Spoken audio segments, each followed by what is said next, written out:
क्षमाननगरी तुल्यन्निजान्तर्गतं पश्यन्नात्मनि मायया बहिर्बोद्धूतं यथा निद्रया यस्साक्षात् कुरुते प्रबोधसमये स्वात्मानमेवाद्वयं तस्मै श्रीगुरुमूर्तये नमः इदं श्रीदक्षिणामूर्तये बीजस्यान्तरिवाङ्कुरो जगदिदं प्राङ्निर्विकल्पं पुनः मायाकल्पितदेशकालकलना वैचित्रचित्रीकृतं मायावीव विजृम्भयत्यपि महायोगी वयस्वेच्छया तस्मै श्रीगुरुमूर्तये नमः इदं श्रीदक्षिणामूर्तये तस्मै श्रीगुरुमूर्तये नमः इदं श्रीदक्षिणामूर्तये ॐ सहना भवतु सहनौ भुनक्तु सह वीर्यङ्करवावहै तेजस्विनावधीतमस्तु मा विद्विषावहै ॐ शान्तिः शान्तिः शान्तिः सदाशिवसमारम्भां शङ्कराचार्यमध्यमाम् अस्मदाचार्यपर्यन्तां वन्दे गुरुपरम्पराम् ॐ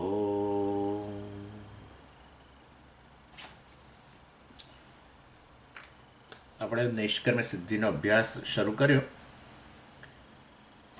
અને એની અંદર આમ તો 34મા શ્લોકમાં છીએ આપણે, પણ પાછો ઘણો સમય ગયો છે એટલે થોડું ગ્રંથ વિશે જણાવી દઉં અને આપણે ક્યાં આગળ છીએ પહેલાંનો જે ભાગ છે એ પણ થોડો તમને રિવાઇઝ કરી દઈએ. સુરેશ્વરાચાર્યજી નૈષ્કર્મ્ય એટલે જ્યાં કર્મનો અભાવ છે,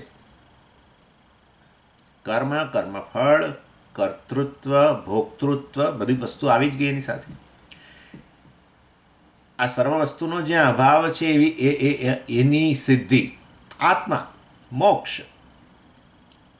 મોક્ષ એવી વસ્તુ છે જ્યાં કર્મ નથી, કર્મફળ નથી, કર્તૃત્વ નથી, ભોક્તૃત્વ નથી. અર્થાત એ મોક્ષની સિદ્ધિ, મોક્ષ જીવનનો પુરુષાર્થ છે. ઇનફેક્ટ એક જ પુરુષાર્થ છે, આપણે વાત થયેલી જ છે. બીજો કોઈ પુરુષાર્થ જ નથી. આસ્તિકો નાસ્તિકો બધા માટે.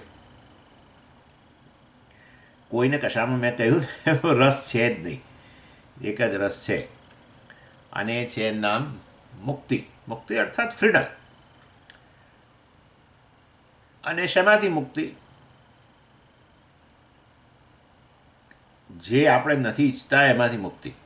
તો નથી ઈચ્છતા તો આપણી પાસે નહીં હોય, જે આપણે ન ઈચ્છતા હોય તે આપણી પાસે નહીં હોય, પણ પછી એમાંથી મુક્તિનો ક્યાં પ્રશ્ન છે? દાખલા તરીકે હું કોઈ વસ્તુની, હું કારની ઈચ્છા ન કરું તો કાર મારી પાસે ન જ હોય ને. તો તમારે આવું કહેવાની ક્યાં જરૂર છે મને? હે સ્વામી, તમારે મને આવું કહેવાની ક્યાં જરૂર છે?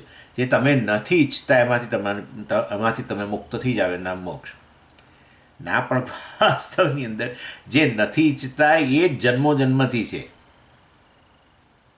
વોટ ઇઝ અનડિઝાયરેબલ એ જ છે.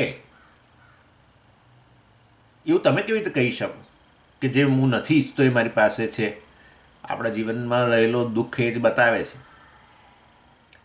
જીવનમાં જે શોક છે શેના માટે છે? શેના માટે છે? તમે ઈચ્છતા હોય એ બધી વસ્તુ તમારી પાસે હોય અને છતાંય શોક કરતા હો જીવનની અંદર. માનસિક વ્યથા શેના માટે? તમને મળે, તમે ઈચ્છો એ બધી વસ્તુ તમારી પાસે હોય. એક યુવાન હોય ને, એક યુવાનની પાસે ના હોય. દાખલા તરીકે એને લગ્ન કરવા છે, હજુ લગ્ન થયા નથી, ઈચ્છા છે લગ્નની, એને પાસે એને પૈસા જોઈએ છે, પૈસા નથી. અને માટે એ દુઃખી થાય જુદી વસ્તુ છે. પણ જેની પાસે આ બધું આવી ગયું છે, 20-25 વર્ષનો બીજો ગાળો ગયો, 30 વર્ષનો ગાળો ગયો, અને બધું જે ઈચ્છતા હતા બધું આવ્યું. ધન છે આપણી પાસે, લગ્ન થઈ ગયા, આ થઈ ગયું, તે ગયું, બધું કાર છે, બીજી પ્રોપર્ટી છે, બધું જ છે. જે ઈચ્છતા હતા બધું છે. તો હવે શોકનું શું કારણ છે? જે 25મા વર્ષે જેટલો દુઃખી હતો એના કરતાં કદાચ વધારે દુઃખી દેખાય છે, ઓછો નથી દેખાતો. એટલે શોકનું કારણ બીજું છે. જે નથી ઈચ્છતા એ પણ છે આપણી પાસે. ઈચ્છો છે એ તો છે, આવી ગયો, મહેનત કરી, આ કર્યું, તે કર્યું. જે નથી ઈચ્છતા એ છે, અને એને દૂર કરવું પણ થતું નથી. એમાંથી મુક્તિ, એમના મોક્ષ. એટલે અજ્ઞાનને કારણે પોતાના વિશેની એક મર્યાદા લાગે. દરેક વ્યક્તિને પોતાના વિશે એક મર્યાદા લાગે છે. ઉણપ, અધૂરપ, જીવનની અંદર અધૂરપ છે. અધૂરપ નડે. શોકનું એકમાત્ર કારણ અધૂરપ છે. એકમાત્ર કારણ, બીજું કંઈ જ નહીં. અધૂરપ જતી નથી. મને એમ કે આટલી ઈચ્છાઓ પૂરી કરું એટલે બસ જીવનમાં કૃતકૃત્ય થઈ જાઉં. કૃતકૃત્ય બસ સ્વામીજી આટલું આવી જાય ને એટલે પતી ગયું. દીકરા દીકરીઓના લગ્ન થઈ જાય, મારી પાસે આટલું થોડું બેંક બેલેન્સ હોય, હું ને મારા પત્ની અને અમારા માટે એક સરસ મકાન હોય, અને બાળકોના ત્યાં બાળકો હોય, બસ આ બધું થઈ જાય પછી મારે કોઈ ચિંતા નથી. બસ આનંદ જ આનંદ છે. આવો તો કોઈ દિવસ જ આવ્યો નથી. આ બધું આવી ગયું તોય દિવસ નથી આવ્યો હજુ. પ્રશ્ન બીજે છે. આ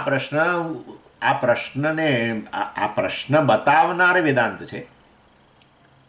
ફંડામેન્ટલ પ્રોબ્લેમ, જીવનની આ મૂળભૂત સમસ્યા બતાવનારી વેદાંત જ છે.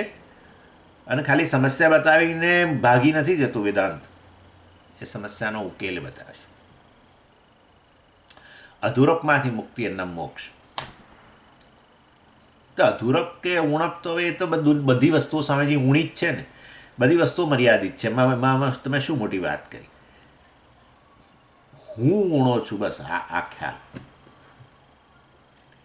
હું ઊણો છું, આ ખ્યાલ જે છે એ જ બધા દુઃખનું મૂળ છે. સાયકોલોજીકલ. શારીરિક રીતે દુઃખ હોય એ તો પ્રારબ્ધ છે, એમાં કશું થઈ શકે એમ નથી. એ તો આવવાનું, એ તો ભલભલાને આવ્યું છે ને આવતું જ રહેવાનું. કોઈ હજુ કાળા માથાનો માનવી એવો થયો નથી કે જે જીવનભર જેને કશું જ શારીરિક મુશ્કેલી ન પડી હોય. આવ્યા જ કરવાની. પણ માનસિક વ્યથા, બધું હોવા છતાંય માનસિક વ્યથા, બધી ઈચ્છિત વસ્તુઓ હોવા છતાંય માનસિક વ્યથા જે છે એનું કારણ તો એકમાત્ર આ પોતાના વિષયની અધૂરપ, ઉણપ. શાસ્ત્ર કહે છે તું આ અધૂરપ જે છે તારા વિશેની, આત્મા વિશેની, અહમ વિશેની એક ખ્યાલ છે ખોટો, છોડી દે બસ. કેમ એટલે હું આવું કહું કે હું તો પૂર્ણ છું, તેથી કંઈ થોડો પૂર્ણ બની જવાનો છું. ભાઈ તું પૂર્ણ છે ને ખોટો ખ્યાલ માને છે. એવું તમે કેવી રીતે કહી શકો? તું આ ખ્યાલમાંથી મુક્ત થઈ જાઉં છું એ જ બતાવે છે કે તું પૂર્ણ હોઈ શકું. ક્યારે મુક્ત થઉં છું? રોજે રોજ થઈ જાઉં છું. જો તું ખરેખર અધૂરો હોવ તો કદી આ જાય જ નહીં. અધૂરપ તારો સ્વભાવ હોય, લિમિટેશન, મર્યાદા તારો સ્વભાવ હોય, ઉણપ તારો સ્વભાવ હોય, તો તું એ સ્વભાવમાંથી તો કોઈ મુક્ત ન થાય. ઉષ્ણતામાંથી અગ્નિ કદી મુક્ત થાય એનું જાણ્યું નથી હજુ સુધી, પણ તું મુક્ત થઈ જાઉં છું. આખો દાડો શું સુષુપ્તિની વાતો કરો છો? જાગ્રત કાળે થઈ જાઉં છું. જાગ્રત કાળે કોઈક વસ્તુ એવી જોવામાં આવે જે આપણું ધ્યાન, આપણી કલ્પના શક્તિ કરને પણ આમ આંબી જાય એવી વસ્તુ. કોઈક એવું ફ્રૂટ જોયું, કોઈ ફળ જોયું, કોઈ વાર બાળકને હસતું બાળકને જોઈને કંઈ પણ, કોઈક એક નાની જોક કહી, એવો સુંદર જંગલ જોયું, કંઈક પણ. આ બધી કોઈ તમારી ઈચ્છાના વિષયો નથી, તમારી કલ્પના પણ નથી. તમારી ઈચ્છાનો તો ક્યાં પ્રશ્ન છે? ઈચ્છા પાછળ જ્ઞાન રહેલું હોય, મારે આ વસ્તુ આવી નામની વસ્તુ છે જ મારે જોઈએ છે. પણ તમારી કલ્પના બહારની વસ્તુ તમને કલ્પના પણ ના હોય કે આવી વસ્તુ હોઈ શકે અને તમારી જોવામાં આવી ગઈ. એ સુંદર માછલી જોઈ દાખલા તરીકે, એવું સુંદર પ્રાણી જોયું, કંઈ પણ, એની ડેમ થિંગ જેની તમે ઈચ્છા પણ ન કરી હોય ને એ જોયું, અને એ બે ક્ષણ માટે તમે આ ખ્યાલમાંથી મુક્ત થઈ ગયા કે હું અધૂરો છું. આનંદ થાય છે જ. જરૂર નથી સુષુપ્તિમાં છે, જાગ્રત કાળે થાય છે. એ જ બતાવે છે કે તારું સ્વરૂપ કદાચ હોઈ શકે. અને માટે પછી વેદાંત શાસ્ત્ર કે આત્મજ્ઞાનમાંથી આપણે જોઈ ગયા તો બધું આત્મા સુખ સ્વરૂપ છે, દુઃખમાં નો લેશ માત્ર નથી. આ બધી વસ્તુ આપણે બહુ ડિટેલમાં ચર્ચા કરી ગયા છે. હું તમને ખાલી યાદ જ કરાવું છું. અને માટે મારા જીવનની એકમાત્ર સમસ્યા આટલી છે. આ વસ્તુ આપણા મનમાં બહુ સ્પષ્ટ હોવી જ જોઈએ. અને પુરુષાર્થ વિવેક કહેવામાં આવે છે. જીવનનો પુરુષાર્થ શું છે? શેના માટે જીવન છે? શેના માટે છે આ બધું? મારી અભિલાષા શું છે? એ અભિલાષાને પૂરી કેવી રીતે કરી શકું? મારા જીવનના અનુભવોમાંથી હું શું શીખ્યો? આ બધી વસ્તુઓનું ચિંતન હોવું જોઈએ. અને ચિંતન સમયે હું નથી કરી શકતો. ઈશ્વરને પ્રાર્થના કરો કે આવી ક્ષમતા આપે આપણને બુદ્ધિની અંદર, કે આવો વિવેક આપણે કરી શકીએ કે આ બધી પરીક્ષ લોકાન કર્મચિતાન બ્રાહ્મણો નિર્વેદ માયાત નાસ્ત્ય કૃત કૃતેન. જીવનની અંદર મારે જે પ્રાપ્ત કરવાનું છે, ખરેખર મૂળભૂત મારી જે ઈચ્છા છે, એ વસ્તુમાં કર્મ કોઈ ઉપયોગમાં જ નથી આવે. એ વસ્તુની ચર્ચા અહીંયા છે. નૈષ્કર્મ્ય સિદ્ધિ, જે તમે અભિલેષિત વસ્તુ છે તમારી, જે મનુષ્ય માત્રને ઈચ્છનીય વસ્તુ છે, એના માટે કેવળ વિચારની જરૂર છે. આ વસ્તુ આચાર્ય બહુ સુંદર રીતે સિદ્ધ કરી રહ્યા છે. એટલે જ્ઞાનની જ જરૂર છે. અજ્ઞાનનો પ્રશ્ન છે, જેને કારણે અધૂરપનો ખ્યાલ જન્મેલો છે. અધૂરપ છે નહીં, હું અધૂરો છું જ. અને તો પછી તમને એવી તમારા વિશેની માન્યતા હોવાને કારણે તમે અનેક ઈચ્છાઓ એમાંથી જન્મે. એની ઈચ્છાઓને આધારે કર્મ કરો, કર્મ દ્વારા પ્રાપ્ત કરો વિષય, અને વિષયને ભોગવો. અને તમને એમ થાય કે હાશ, જુઓ હવે મારા જીવનમાં કૃતકૃત્યતા આવી, અધૂરપ જઈ રહી છે. પણ તમારા અને મારા બધાના જીવનનો અનુભવ બતાવે છે કે 20, 25, 30, 40 વર્ષો ગયા અને બધા ઈચ્છિત વિષયો મળ્યા અને બધાએ ભોગવ્યા, પણ અધૂરપ તો એવી નીવી છે. આ અધૂરપ માંથી મુક્ત થવું, એના માટે કર્મની કોઈ આવશ્યકતા જ નથી. એક આ ખ્યાલ છે, હું અધૂરો છું, ઊણો છું, અલ્પ છું, ઇનસિગ્નિફિકન્ટ.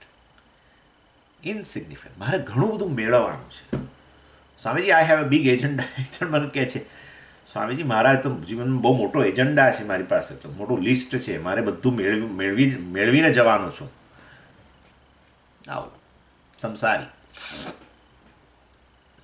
ગમે એટલું મેળવો છતાંય જીવનમાં કૃતકૃત્યતા નથી આવતી. નાસ્ત્ય કૃત કૃતેન. એટલે કર્મ દ્વારા જીવનમાં કૃતકૃત્યતા ના આવે, એ વસ્તુ આચાર્ય સિદ્ધ કરે છે. મોક્ષ છે નૈષ્કર્મ્ય છે, જેમાં કર્તૃત્વ, ભોક્તૃત્વ, કર્મફળ કોઈ સ્થાન જ નથી. જીવનમાં કૃતકૃત્યતા માટે, પૂર્ણતા માટે, સફળતાને જ કૃતકૃત્યતા કહેવાય. એટલે સફળતા, સક્સેસ જીવનમાં જોઈએ છે, તો પછી કર્મનો રોલ ત્યાં નથી. એ વસ્તુ સ્પષ્ટ કરો. ધર્મ, અર્થ, કામનો ત્યાં કોઈ અવકાશ જ નથી. એ વસ્તુ તમારા મનમાં સ્પષ્ટ કરો. મોક્ષ એ કેવળ જ્ઞાનથી સિદ્ધ થાય છે. કૃતકૃત્યતા, પૂર્ણતા એ કેવળ જ્ઞાનથી સિદ્ધ થાય છે. કારણ કે હું પૂર્ણ છું ને મને ખબર નથી. દશમા પોતાના વિશેનો જ જાણ ન હોય ને એ દશમાને બહાર શોધી રહ્યો એવી સ્થિતિ છે. હું કૃતકૃત્ય છું જ, પૂર્ણ છું ને છતાં એ પૂર્ણતા બહાર જગતમાં શોધી રહ્યો છું. એના માટે કર્મ સાધન અપનાવું છું. અને એ વસ્તુ મેં મારા જીવનમાં જોઈ પણ ખરી, પરીક્ષા કરી, પરીક્ષ લોકાન, અને સમજાવ્યું કે વાત સાચી છે. આટલા કર્મ કર્યા, કેટલાય કર્મફળ મેળવ્યા, કર્મફળને ભોગવ્યા, જીવનમાં ઘણું બધું ભોગવ્યું, પણ એ અધૂરપ તો જતી જ નથી. અને એ વસ્તુનું પ્રતિપાદન, કર્મથી મોક્ષ પ્રાપ્ત ન થઈ શકે એનું પ્રતિપાદન સુરેશ્વરાચાર્યજી કરી રહ્યા છે, જે પોતે વાસ્તવમાં એક જમાનામાં કર્મકાંડી હતા. એટલે કર્મકાંડી તો ન, એટલે કર્મકાંડને જ પ્રાધાન્ય આપનાર, કર્મથી જીવનમાં બધું મળે છે એવું એ પોતે જ માનનારા હતા. તો આચાર્ય સાથે સંપર્ક થયો શંકરાચાર્યજી સાથે, ને શાસ્ત્રાર્થ થયો, ને એના દ્વારા પછી એમને સમજાયું કે હા, કર્મ કરતાં પણ મહાન વસ્તુ રહેલી જ છે, વેદમાં જ રહેલી છે, અને એ છે જ્ઞાન, આત્મજ્ઞાન. અને આત્મજ્ઞાનથી મોક્ષ સિદ્ધ થાય છે. અને પછી એમણે જ આ પ્રકરણ ગ્રંથ રચ્યો છે, જેને નૈષ્કર્મ્ય સિદ્ધિ, મોક્ષ સિદ્ધિ, મોક્ષ કેવી રીતે જીવનમાં પ્રાપ્ત થાય એના માટે જ્ઞાન આવશ્યક છે એ વસ્તુનું પ્રતિપાદન કરતો ગ્રંથ છે. અને જ્યારે આવું કહીએ એટલે તરત જ સાધકના મનની અંદર વંટોળ જાગી. હવે કર્મ, તમે તો બધું બોલી તો ગયા, કર્મથી આવી રીતે મોક્ષ પ્રાપ્ત ન થાય, તો પછી વેદમાં શા માટે કહ્યું? વેદનો મોટો ભાગ તો બધો કર્મ જ છે, તો એટલા પાના ફાડી નાખો. વેદના 1000 પાનામાંથી 900 પાના, 999 પાના કદાચ હશે, એ તો બધા કર્મની ઉપાસનાની જ વાતો કરે છે, અને એના ફળે બતાવ્યા છે. તો એ બધું નકામ, કર્મ નકામું હોય તો પછી તમે બધું એ બધું વેદ જ નકામો છે. એક પાનું છે ઉપનિષદ, એક પાનું, 1000 પાના નો ઋગ્વેદ હોય પાનો, એક પાનું ઉપનિષદ. તો એ આ કર્મ જો નકામું હોય તો પછી કર્મ આટલું બધું વિસ્તારથી વેદમાં શા માટે કર્યું? પછી કહેવું પડ્યું કે ના ભાઈ, કર્મનું સ્થાન છે. પાછું કર્મનું સ્થાન છે, હા, કર્મ અને જ્ઞાન બંનેથી મોક્ષ મળે. હે, શું બોલો છો તમે? કર્મ અને જ્ઞાનથી મોક્ષ મળે? તમે અમને બરાબર યાદ છે કે તમે કહેતા હતા કર્મથી મોક્ષ પ્રાપ્ત ન થાય અને કર્મ જ્ઞાનના સમુચ્ચયથી મોક્ષ પ્રાપ્ત ન થાય. અને હવે આજે આવું વિચિત્ર વાતો કરો છો. કર્મ અમુક વલણ, કર્મ પાછળનું વલણ અમુક હોય તો એ મોક્ષનું સાધન બને. કર્મ નિષ્કામ હોય તો મોક્ષનું સાધન બને. અને કર્મ તમારે સકામ કર્મ હોય, કર્મ ફળ માટે તમે કર્મ કરો તો સંસારને અંતર્ગત જ રહો. તો કૃતકૃત્યતા પ્રાપ્ત કરવાનું કર્મ સાધન ન બને. સકામ કર્મ ક્યારેય ન બને. એ તો આપણા જીવનનો અનુભવ છે. આ કર્મ અત્યાર સુધી શું નિષ્કામ ભાવે કર્યા છે? કર્મફળ માટે જ કર્યા છે. અને કર્મફળ પ્રાપ્ત થયું, ઈચ્છિત કર્મફળ મેળવ્યું, ભોગવ્યું, રાગદ્વેષની વૃદ્ધિ થઈ, અને કદાચ ક્યાંક ક્યાંક એ કર્મની એ ઈચ્છિત વિષયની પ્રાપ્તિ માટે ક્યાંક ધર્મનો ભોગ આપી દીધો, પાપે ઉત્પન્ન કર્યું, બધુંય કર્યું છે. અને એટલા માટે તો આ મનુષ્ય દેહ અત્યારે છે એ જ સિદ્ધ કરે છે કે ભૂતકાળમાં આ રીતે જ કર્યું છે. આ પૂંજી ભેગી ક્યાંથી થઈ? પુણ્ય પાપની પૂંજી આવી ક્યાંથી? સકામ કર્મથી આવી. અને માટે એ અનંત જન્મોના કર્મોને કારણે છે આ મનુષ્ય દેહ. શું બીજા બધા દેહ, પણ ચાલો મનુષ્ય દેહ મળ્યો એટલે થોડુંક બીજું પુણ્ય એવું હતું કે જેમાં એક શક્યતા હતી, એક શક્યતા, મહાન શક્યતા, જેને ગ્રેસ કહેવાય, ઈશ્વરનો અનુગ્રહ કહેવાય, કે આવી વિવેક શક્તિ, પુરુષાર્થ વિવેક, આત્મનાત્મ વિવેક કરવાની ક્ષમતા આ દેહમાં છે. માટે એ પ્રકારનું પુણ્ય છે. 2 પ્રકારના પુણ્ય હોય છે. એક પુણ્યથી તમને ભૌતિક વસ્તુઓની પ્રાપ્તિ થાય, ભોગ્ય સાધનોની પ્રાપ્તિ થાય. બીજા પ્રકારના પુણ્ય દ્વારા આવી મોક્ષની શક્યતા ખુલે. બંને પ્રકારના પુણ્ય છે. એટલે મનુષ્ય દેહ આપ્યો અને સાથે આવો આચાર્યનો સંપર્ક થવો, શાસ્ત્રનો સંપર્ક થવો, વગેરે પ્રકારની મનની અનુકૂળતા હોવી, આ બધું પણ પાછું પુણ્ય જ છે. એટલે ગ્રેસ, ઈશ્વરનો મહાન અનુગ્રહ છે, અને એ અનુગ્રહને ટેપ કરવો. ઈશ્વરના અનુગ્રહ જે પ્રાપ્ત થયો છે, આવી ક્ષમતા પ્રાપ્ત થઈ છે, વિવેક શક્તિ પ્રાપ્ત થઈ છે, વિવેક ક્ષમતા જે છે એને ટેપ કરવી, વિવેક કરવો. વિવેક ક્ષમતા હોવી એક વસ્તુ છે, ક્ષમતા તો બધી ઘણી હોય, ઉપયોગ કરવો પડે.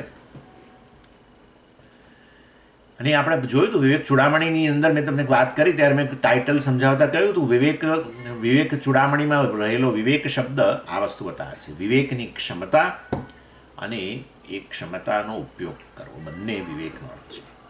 ચાલો, એટલે એ પૂજ્ય સ્વામીજી હંમેશા કહે છે કે આવો વિવેક કરવો એ જ ઈશ્વરનો અનુગ્રહ છે. બીજો કોઈ ઈશ્વરના અનુગ્રહની અપેક્ષા ન રાખો.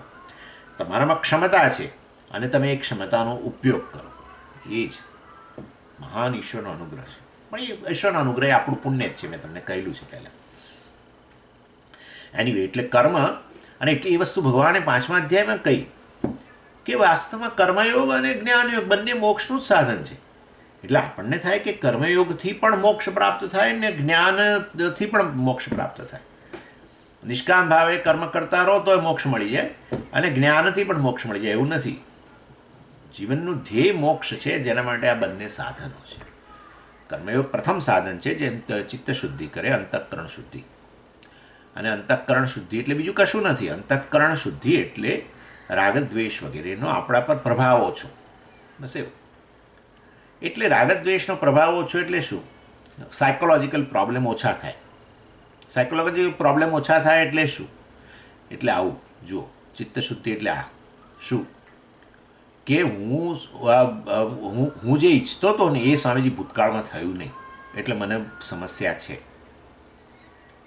હું ઈચ્છું છું એ વસ્તુ થતી નથી અત્યારે, માટે સમસ્યા છે. અને મને નથી લાગતું કે ભવિષ્યની અંદર પણ હું જે ઈચ્છું એ વસ્તુ થાય ભવિષ્યની અંદર પણ, માટે સમસ્યા છે. આનું નામ રાગદ્વેષ. આનું નામ રાગદ્વેષ. આનો પ્રભાવ ઓછો થયો, બસ આ વસ્તુનો પ્રભાવ ઓછો થયો. સમસ્યા છે, કારણ આપો. સમજ શું કહું તમને? ભૂતકાળમાં હું જે ઈચ્છતો હતો ને એ થયું નહીં. અત્યારે સ્વામીજી હું ઈચ્છું છું એ પ્રમાણે આ મારા ફેમિલી વગેરે ફલાણું ઢીકણું થતું નથી. હું ઈચ્છું છું એ પ્રમાણે વર્તતા નથી. હું ઈચ્છું છું એ પ્રમાણે લોકો છે નહીં. હું ઈચ્છું છું એ પ્રમાણે જગત નથી. અને ભવિષ્યમાં મને નથી લાગતું કે હું જેવું ઈચ્છું છું એવું આ બધા આજુબાજુવાળા મારા, અથવા ઇન જનરલ હું ઈચ્છું છું એ પ્રમાણે બધું થાય એવું મને ભવિષ્યમાં થાય એવું મને લાગતું નથી. તો માનું કે આ મહાન સમસ્યાનું આ કારણ જ આ હું ઈચ્છું છું, આ ઈચ્છું છું, આગ્રહ, એનો અભાવ. બસ તો કર્મયોગનું કામ થઈ ગયું. અંતઃકરણ શુદ્ધિ એટલે આ પ્રકારની આગ્રહમાંથી મુક્તિ. આ પ્રકારનો આગ્રહ જગત જનરલ વ્યક્તિઓ વસ્તુઓ હું ધારું એ પ્રમાણે બધું થાય, એ તો તમારા રાગદ્વેષની પૂર્તિ માટે તમે કરો છો, એમાં જ મુક્તિ. બસ એના અંતઃકરણ શુદ્ધિ. એના માટે કર્મયોગ કામ કરે. નિષ્કામ ભાવે કર્મ અર્થાત હંમેશા સાત્વિક કર્મ. બધી બહુ ચર્ચા આપણે કરેલી છે. અને પછી બસ એકવાર એક થઈ ગયું પછી કર્મ એ પોતાનું કામ પૂરું કરી દીધું. અને પછી જ્ઞાનથી મોક્ષ, આત્મ વિવેક વગેરેથી મોક્ષ પ્રાપ્ત. એટલે સુરેશ્વરાચાર્યજીએ સ્પષ્ટ કરે છે આ ગ્રંથની અંદર કે કર્મથી મોક્ષ પ્રાપ્ત ન થાય, અને એમના માટે કર્મનું કારણ બતાવીને સિદ્ધ કરે છે કે કર્મથી મોક્ષ પ્રાપ્ત ન થાય. કર્મનું કારણ અજ્ઞાન છે, એ પણ આપણે જોઈ ગયા. કર્મનું કારણ ઈચ્છાનું કારણ મિથ્યાજ્ઞાનનું કારણ અજ્ઞાન બતાવ્યું હતું ને મેં તમને બધું. એટલે છેવટે અજ્ઞાન કારણ છે, કર્મ કાર્ય છે, એમાંથી ઉત્પન્ન થયું છે. આત્મ વિશેના અજ્ઞાનને કારણે જ અધૂરપ, પોતાના વિશે અધૂરપને પૂરી કરવા માટે ઈચ્છાને પૂરી કરવા માટે કર્મ. એટલે કર્મ તો કાર્ય છે, કાર્ય કારણનો નાશ ન કરે. કાર્ય કોઈ દિવસ કારણનો નાશ ન કરે. જો મોક્ષ આત્મ વિશેના અજ્ઞાનમાં, મોક્ષ આત્મજ્ઞાનથી જન્મતું હોય, બંધનનું એકમાત્ર કારણ આત્મ વિશેનું અજ્ઞાન હોય, તો એ અજ્ઞાન તોની નિવૃત્તિ કર્મ નહીં કરી શકે, કારણ કે કર્મ તો કાર્ય છે, અજ્ઞાન કારણ છે. કાર્ય કારણનો નાશ ન કરે, માટે કર્મ અજ્ઞાનનો નાશ ન કરી શકે, આત્મા વિશેના અજ્ઞાનનો નાશ, અને માટે કર્મથી મોક્ષ પ્રાપ્ત ન થાય. આ વસ્તુ બતાવી. આજે આપણે પહેલાં જોઈ ગયા. કર્મનો હેતુ બતાવીને સુરેશ્વરાચાર્યજી કહે છે કે કર્મથી મોક્ષ પ્રાપ્ત ન થાય. એ ચર્ચા આપણે પૂરી કરી. કર્મ હેતુ વિચાર એવું કહી શકીએ. કર્મના હેતુનું વિશ્લેષણ કરીને, કર્મના કારણનું વિશ્લેષણ કરીને બતાવ્યું કે કર્મનું કારણ તો અજ્ઞાન છે, અને માટે કર્મ કાર્ય હોવાને કારણે, અજ્ઞાન કારણ હોવાને કારણે કર્મ કાર્ય કારણનો નાશ ન કરે, માટે કર્મ અજ્ઞાનનો નાશ ન કરે, અને માટે કર્મથી મોક્ષ પ્રાપ્ત ન થાય. એક પછી બીજું બતાવ્યું કે કર્મને અંતર્ગત કર્મફળ પણ રહેલું છે. એટલે પછી કર્મફળનો વિચાર શરૂ કર્યો આચાર્યએ કે જુઓ, મોક્ષ છે એ કર્મફળ ન હોઈ શકે. એટલે કર્મફળનું વિશ્લેષણ કરીને બતાવે છે કે મોક્ષ કર્મફળ નથી, અને માટે કર્મથી મોક્ષ પ્રાપ્ત ન થાય, કર્મથી કર્મફળ પ્રાપ્ત થાય, પણ મોક્ષ કર્મફળ નહીં હોવાને કારણે કર્મથી મોક્ષ પ્રાપ્ત ન થાય. આ બીજું ખ્યાલ આવી ગયો. અને એની અંદર આચાર્યએ વિવિધ પ્રકારના કર્મફળ જે મનુષ્ય પ્રાપ્ત કરે છે, જેના માટે કર્મ કરે છે, એ વિવિધ પ્રકારના કર્મફળની વાત કરી અને વિવિધ પ્રકારના ધ્યેય જે કર્મથી પ્રાપ્ત થાય એની વાત કરી. ને એમાં મુખ્યત્વે 4 પ્રકારના ફળની વાત થઈ, 4 પ્રકારના ધ્યેય જે કર્મથી મનુષ્ય પ્રાપ્ત કરે. હવે આપણને તરત થાય કે ધર્મ અર્થ કામ મોક્ષ પણ ના હો, એને નૈષ્કર્મ્ય સિદ્ધિ એના માટે નથી. તો પછી એ તો કર્મફળ 4 પ્રકારના છે જ, અમને ખબર છે. તો આપતી ને પ્રાપ્તિ, આપતી, અને પછી ઉત્પત્તિ, ને પછી સંસ્કાર, અને પછી વિકાર. ના, એ નહીં, અહીં જુદી જ વાત કરે છે. કર્મથી જે ધ્યેય પ્રાપ્ત કરે છે મનુષ્ય, 4 પ્રકારના કર્મફળ કહેવાય. એ 4 પ્રકારના જે છે એની ચર્ચા અહીંયા કરી રહ્યા છે. એ જુદા પ્રકારના છે અને એ વાસ્તવમાં એ 31-32માં શ્લોકની અંદર પણ એ બતાવ્યા. 4 પ્રકારના ધ્યેય કર્મથી પ્રાપ્ત થાય, કર્મફળ 4 પ્રકારના પ્રાપ્ત થાય તેની વાત કરે છે. પહેલું, પ્રાપ્તની પ્રાપ્તિ. પહેલી વસ્તુ એટલે ઓલરેડી મારી પાસે હોય, પરંતુ અજ્ઞાનને કારણે લાગે કે મારી પાસે નથી. અજ્ઞાનથી અંતર ઉત્પન્ન થયું છે પ્રાપ્ત વસ્તુ સાથેનું. એટલે માટે એ જાણે અપ્રાપ્ત બની ગયું, અજ્ઞાનને કારણે અપ્રાપ્ત બન્યું. જેમ દશમાને દશમાની જાણો છો તમે. એટલે પહેલી વસ્તુ આ એમણે કહ્યું કે વાસ્તવની અંદર 4 પ્રકારના ધ્યેય હોય છે. એમાં પ્રાપ્તની પ્રાપ્તિ જે છે એ વાસ્તવમાં કર્મના અંતર્ગત નથી. કર્મથી 4 પ્રકારના ધ્યેય એવું નહીં કહી શકું, પરંતુ 4 પ્રકારના ધ્યેય, ચાલો એ મારી જરા ભૂલ થઈ ગઈ, 4 પ્રકારના ધ્યેય આપણે પ્રાપ્ત કરી શકીએ. જેમાં કર્મથી પ્રાપ્ત થતી 2 વસ્તુ છે, બાકીની 2 વસ્તુ જ્ઞાનથી પ્રાપ્ત થાય છે. એ આપણે જોઈ લઈએ. એટલે પ્રાપ્તની પ્રાપ્તિ, વાસ્તવની અંદર પ્રાપ્તની પ્રાપ્તિ મનુષ્યના જીવનનું ધ્યેય હોઈ શકે અને એની પાછળનો જવાબદાર વસ્તુ અજ્ઞાન છે. અને આચાર્ય એના માટે સરસ ઉદાહરણ આપ્યું 31મા શ્લોકમાં. કંઠે ચામી કરમ યથા. ચામી કર એટલે આપણો દોરો, સોનાનો દોરો. હું દોરો શબ્દ જાણી જોઈને બોલું છું. આપણે બોલતા હોય સોનાનો દોરો છે એટલે પાતળી ચેન હોય ને ત્યારે. જાડી ચેન હોય તો તરત ખબર પડે આ રહી. આવું પાતળી ચેન હોય ને ત્યારે આગળ પાછળ ક્યાંક ભરાઈ ગઈ હોય તો જાણે કંઠમાં હોવા છતાંય આપણે શોધતા હોઈએ એમ. એટલે પ્રાપ્ત છે પરંતુ છતાંય જાણે કે અપ્રાપ્ત બની ગઈ અજ્ઞાનને કારણે. એ ઉદાહરણ પ્રાપ્તની પ્રાપ્તિ માટે. પછી પરિહૃતસ્ય પરિહાર. બીજું કહ્યું પરિહૃતસ્ય, નિવૃત્ત જ છો, છે જ નહીં પણ છતાંય જાણે કે છે ને એમાંથી તમારે નિવૃત્ત થવું છે. તમને છે કે વસ્તુ છે અને મારે એમાંથી નિવૃત્ત થવું છે એવું તમારા મનમાં છે, પણ ખરેખર એ વસ્તુ છે જ નહીં. અને એના માટે સરસ ઉદાહરણ આપ્યું, છાયા પિશાચ. એટલે પેલો આપણા રૂમની અંદર તડકો આવતો હોય ને આપણો પડછાયો પડતો હોય રૂમમાં દિવાલ પર, અને આપણે ભૂલમાં ભૂત માની લઈએ, છે મારો પડછાયો પણ એને ભૂત માની લઈએ, અને હવે એ ભૂતને કાઢવું છે રૂમમાંથી. અને પણ ભૂત હોય તો કાઢવાનું છે ને, એટલે નોન એક્ઝિસ્ટન્ટ ખરેખર. એટલે પરિહૃતસ્ય પરિહાર. પરિહૃત એટલે એ નિવૃત્ત જ છો. એ ભૂત તમારા રૂમમાં છે જ નહીં, પરિહૃત જ છે, પણ તોય જાણે કે તમારે હવે એને દૂર કરવું છે, કારણ કે તમારા માટે એ જાણે છે અજ્ઞાનને કારણે. તમે ભૂતની હાજરી માનો છો પણ ખરેખર ભૂત નામની વસ્તુ ત્યાં છે નહીં. આવું તો બહુ જ થાય છે ને. આ ભૂત માટે જ બહુ જ થાય છે. આચાર્યનું બહુ સરસ ઉદાહરણ છે. બહુ જ આપણે નાના હતા ત્યારે બધા ડરતા, એકલા ઘરમાં રહેવાનું હોય ને તો ડરે. અને એમાં ખાસ કરીને પેલું અંધારું થઈ જાય તો ડરે, એક રૂમમાંથી બીજા રૂમમાં થાય ડરે. કારણ કે આપણને એમ કે એ રૂમમાં ભૂત છે.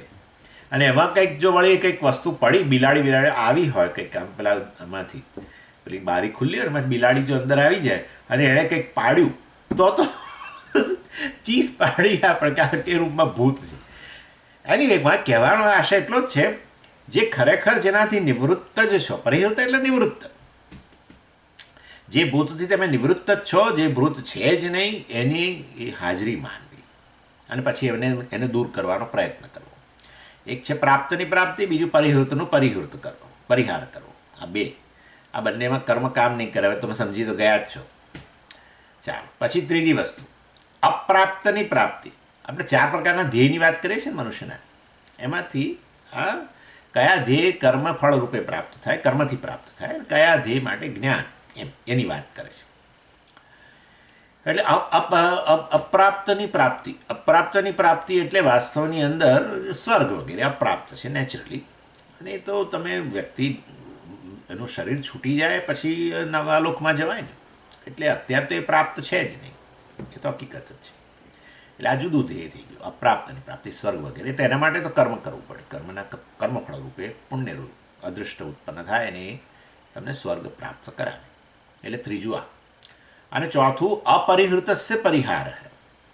અપરિહૃત એટલે ખરેખર કોઈ વસ્તુ છે જ, અપરિહૃત નિવૃત્ત થઈ નથી, છે જ, અને એને દૂર કરવી જ પડે એવી છે, અનિષ્ટ છે. અપરિહૃત. પેલું ભૂત જુદું હતું, એ તો હતું જ નહીં ને એને દૂર કરવાનો પ્રયત્ન કરતા હતા. પણ અહીંયા તો કશુંક છે અને એને દૂર કરવું જોઈએ, એમાં કર્મ કામ કરે. શું? રોગ. શરીરમાં રોગ હોય એને નિવૃત્ત કરવાનો જ છે, ખરેખર છે, ભ્રમ નથી. તો પછી એના માટે કર્મ, દવા લેવી, આ તે ડૉક્ટરને બતાવો ફલાણું.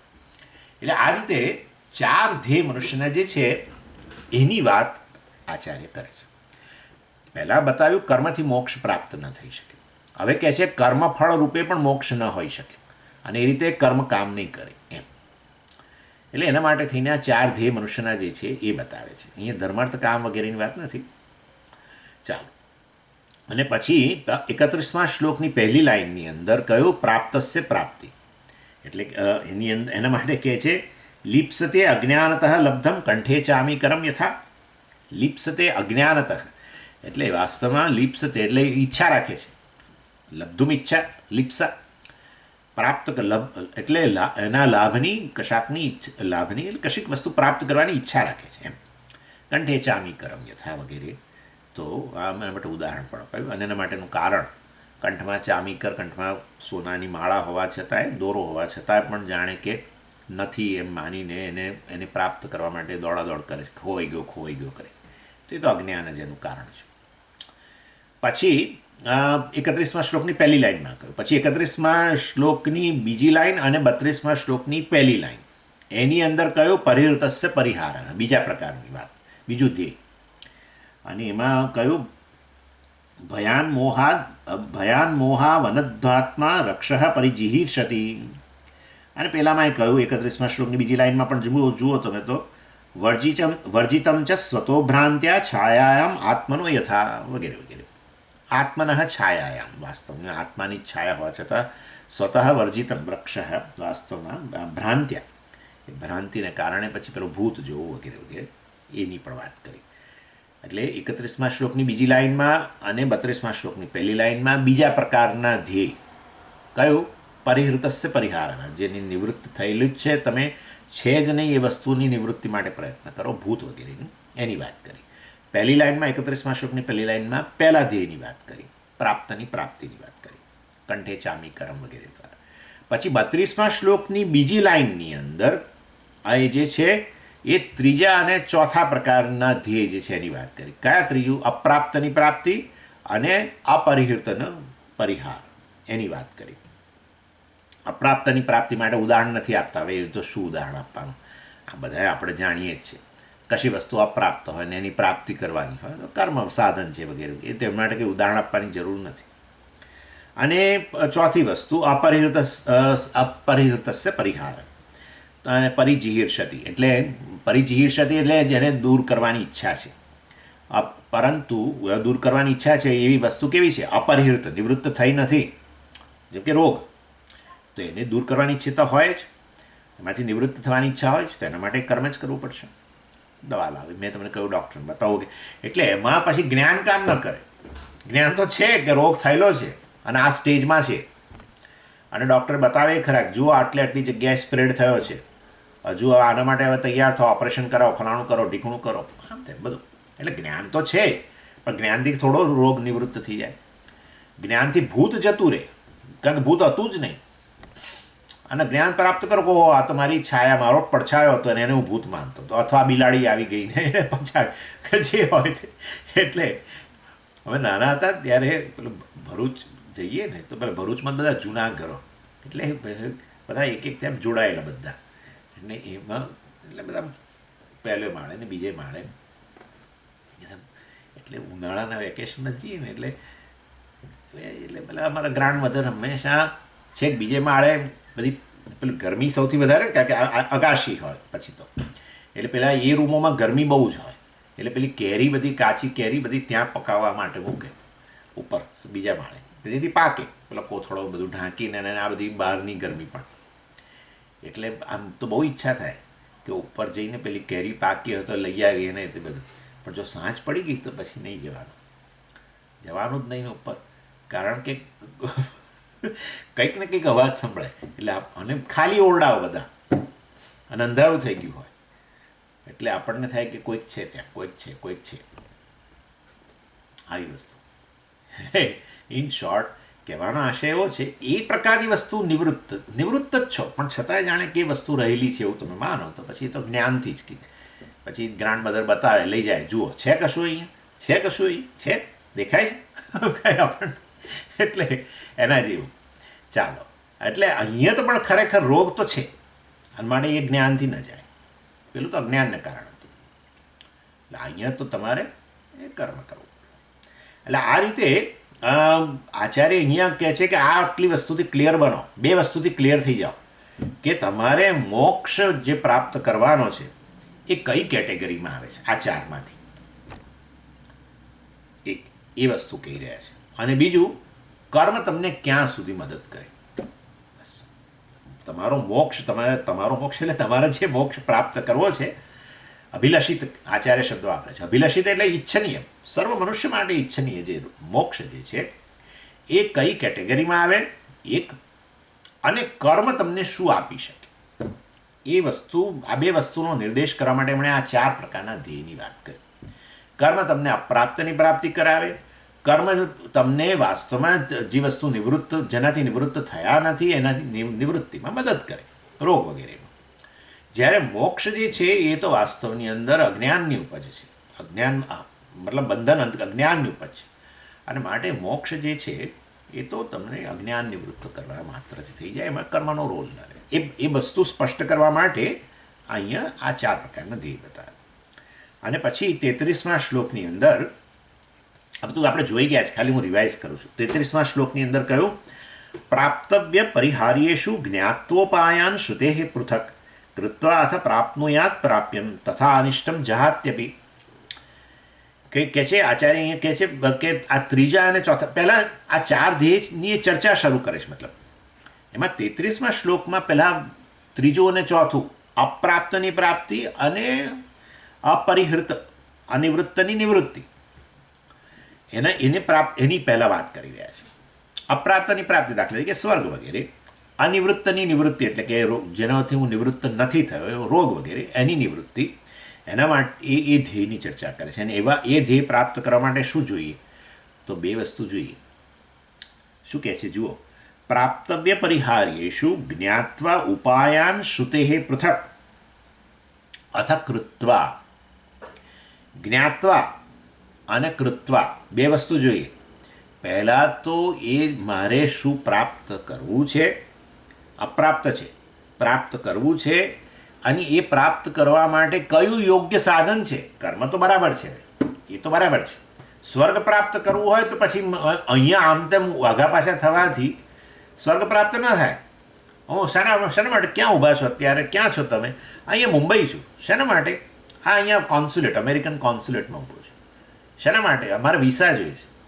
કેમ વિસા લઈને? એટલે કે મારે સ્વર્ગ જવું છે ને એટલે. ભાઈ આ સાધન કામ નહીં કરે, આ સાધન નહીં કામ કરે. અમેરિકા હોય ગમે ત્યાં બધું સરખું જ છે, ડુંગરા દૂરથી જ રળિયામણા છે. એટલે સ્વર્ગ તો જુદી જ વસ્તુ છે આખી. સ્વર્ગ જુદી વસ્તુ છે. સ્વર્ગ એટલે આનંદ અને ભોગ અને ભોગ. એટલે એવા ભોગ પ્રાપ્ત કરવા હોય તો પછી એ પ્રકારની સ્પેશિયલ શરીર જોઈએ, કારણ કે શરીર થકી ભોગ મળે. એટલે જેવો લોક એવું શરીર, એવું એટલે પછી એમાં દુઃખ વગેરે આવે. આ તો બાળપણમાં દુઃખ ને દુઃખ. મનુષ્યનું બાળક છે ને અબૂધ કહેવાય, અબૂધ. એના કરતાં બીજા પ્રાણીઓના જે બચ્ચા હોય છે ને એ સ્માર્ટ હોય છે, બહુ જ સ્માર્ટ. તમે જુઓ પેલું હરણનું બચ્ચું જેવું જન્મે ને થોડી વાર આમ તેમ થાય, સહેજ ઊભું થવા જાય પછડાય, પાછું ઊભું થવા જાય પછડાય, પછી ઊભું થઈ જાય અને ઊભું થઈને સીધું જ માના દૂધ જ્યાં હોય ત્યાં જઈને ઊભું રહી પીવા માંડે. માએ કશું કેવું ના પડે, માએ એવું કેવું ના પડે કે બેટા તારે તને ભૂખ લાગી છે તો દૂધ અહીંયા છે, એવું કહેવું ના પડે. એને એ લઈને આવે.